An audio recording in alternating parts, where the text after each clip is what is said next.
जय श्री कृष्णा। आज हम लोग भगवान श्री कृष्ण की छठी की कहानी सुनेंगे। हिंदू धर्म में बच्चे के जन्म के छठे दिन छठी मनाने की परंपरा है। इस दिन बच्चे के अच्छे सेहत के लिए छठी देवी की पूजा होती है। जन्माष्टमी के छठे दिन कान्हा के बाल रूप लड्डू गोपाल की भी छठी मनाई जाती है। जैसा कि हम सब मानते हैं कि इस बार जन्माष्टमी 2 दिन मनाई गई थी, 6 और 7 सितंबर को। गृहस्थ जीवन वालों ने 6 सितंबर को जन्माष्टमी मनाया था, वहीं वैष्णव समुदाय ने 7 सितंबर को श्री कृष्ण का जन्मोत्सव मनाया था। भगवान कृष्ण के लड्डू गोपाल को बाल स्वरूप मानकर उनकी छठी पूजते हैं। जन्माष्टमी के छठे दिन कृष्ण जी की छठी मनाई जाती है, इसलिए आज यानी 12 सितंबर को कृष्ण जी की छठी मनाई जाएगी। जन्माष्टमी के दिन भगवान श्री कृष्ण ने बाल स्वरूप में जन्म लिया था, इसलिए जन्माष्टमी के छठे दिन कृष्ण भक्त लड्डू गोपाल की छठी मनाते हैं। उनकी विधि विधान से पूजा करते हैं।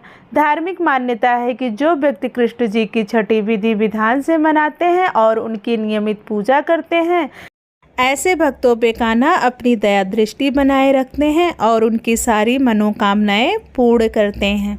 तो छठी के दिन अगर भगवान कृष्ण की छठी की कहानी नहीं सुनी तो छठी व्रत अधूरा है। तो चलिए हम लोग सुनते हैं कृष्ण भगवान के छठी की कहानी। भगवान श्री कृष्ण के तो बहुत सारे भक्त हैं। उन भक्तों में एक थे कुंभन दास, जिनका बेटा था रघुनंदन। कुंभन दास के पास भगवान श्री कृष्ण की एक बांसुरी बजाते हुए फोटो थी। कुंभन दास हमेशा उनकी ही पूजा में लीन रहते थे। वो प्रभु को छोड़कर कभी कहीं नहीं जाते थे। वे हमेशा ही उनकी आराधना में लगे रहते थे। एक बार कुंभन दास के लिए वृंदावन से भागवत कथा का बुलावा आया। पहले तो कुंभन दास ने उस भागवत कथा में जाने से मना कर दिया, परंतु सभी के बार बार आग्रह करने पर वो जाने के लिए तैयार हो गए।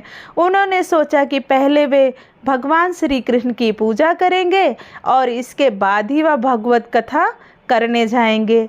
इस तरह से उनका पूजा का नियम भी नहीं टूटेगा और मैं भगवत कथा का पाठ भी करने चला जाऊंगा। जिस दिन कुंभन दास को जाना था, उन्होंने भगवान श्री कृष्ण की पूजा आराधना की और उनके लिए भोग तैयार किया। लेकिन उन्होंने अपने बेटे से कहा, बेटा मैं जा रहा हूँ, मैंने ठाकुर जी का भोग तैयार कर दिया है, तुम बस ठाकुर जी को भोग लगा देना। इतना कहकर वह वृंदावन के लिए निकल गए। कुंभन दास के जाने के बाद उनके बेटे ने यानी रघुनंदन ने भोग की थाली ठाकुर जी के सामने रख दी और ठाकुर जी से प्रार्थना करने लगे कि ठाकुर जी आकर भोग लगा लीजिए। रघुनंदन मन ही मन ये सोच रहा था कि ठाकुर जी आएंगे और सभी मनुष्य की तरह अपने हाथों से खाएंगे। कुंभन दास के बेटे ने कई बार भगवान श्री कृष्ण से प्रार्थना की कि आप आकर भोजन करिए ना, आप इतनी देर क्यों लगा रहे हैं, आइए और भोजन कीजिए, नहीं तो आपका खाना ठंडा हो जाएगा। लेकिन यह देखकर वह निराश होकर रोने लगा कि कृष्ण भगवान तो आ ही नहीं रहे हैं या भोजन ही नहीं कर रहे हैं, आप आते क्यों नहीं हो, मैं इतनी देर से आपको बुला रहा हूँ। यह कहते हुए वह रोने लगा। उसकी पुकार सुनकर ठाकुर जी एक बालक का रूप लेकर वहाँ पर आ गए और भोजन करने के लिए बैठ गए, जिसके बाद रघुनंदन के चेहरे पर मुस्कुराहट आ गई। वृंदावन में भगवत कथा का पाठ करके जब कुंभन दास जी घर लौटे तो उन्होंने बेटे से प्रसाद के बारे में पूछा। रघुनंदन ने अपने पिता से कहा कि ठाकुर जी ने सारा भोजन खा लिया है। कुंभन दास ने सोचा कि अभी रघुनंदन नादान है, इसलिए वह झूठ बोल रहा है, उसने ही सारा भोजन खा लिया होगा और डांट न पड़े इस वजह से यह सब बोल रहा है। अब रोज कुंभन दास भागवत कथा के लिए जाते, जब वह घर वापस आते तो देखते सारा प्रसाद खत्म हो गया है। कुंभन दास बोले कि अब तो मेरा पुत्र कुछ ज़्यादा ही झूठ बोलने लगा है। कुंभन दास ने सोचा पहले ऐसे तो मैं कुछ नहीं बोल सकता, मुझे इसे रंगे हाथों पकड़ना होगा। कुंभन दास ने एक दिन लड्डू बनाए और थाली में रख दिए और दूर जाकर छिपकर देखने लगे कि अब ये क्या करेगा। जैसे ही यह लड्डुओं को खाएगा मैं तुरंत इसे पकड़ लूँगा, फिर इसे डांट लगाऊंगा। उन्होंने रघुनंदन से कहा, ठाकुर जी को भोग लगा दो। रघुनंदन ने उस दिन भी रोज की ही भांति ठाकुर जी को आवाज़ लगाई और ठाकुर जी फिर से एक बालक के भेष में आकर कुंभन दास के बेटे के सामने बैठ गए। रघुनंदन ने ठाकुर जी से खाने के लिए कहा, जिसके बाद ठाकुर जी लड्डू खाने लग गए। कुंभन दास जो दूर खड़ा इस घटना को देख रहा था, वह तुरंत ही आकर ठाकुर जी के चरणों में गिर पड़ा। ठाकुर जी के एक हाथ में लड्डू था और दूसरे हाथ का लड्डू जाने ही वाला था मुख में, लेकिन ठाकुर जी उसी समय वहीं पर जमकर रह गए।